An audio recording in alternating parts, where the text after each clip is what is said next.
Litseyning 3-kursidaman. Xullas pitsa yegim kelib qoldi. Bu paytlarda pizzani topish narsa qiyin edi, qimmatroq ham edi. Ayarni tanishlari bor edi. O'sha yoqqa borib, men pitsa pishirishni o'rganaman dedim.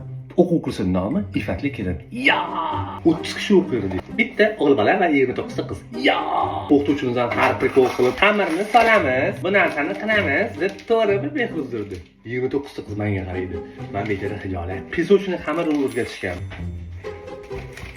Kursda 29 ta qiz bo'lsa, ularning hammasi kelinlikka tayyorlayapti.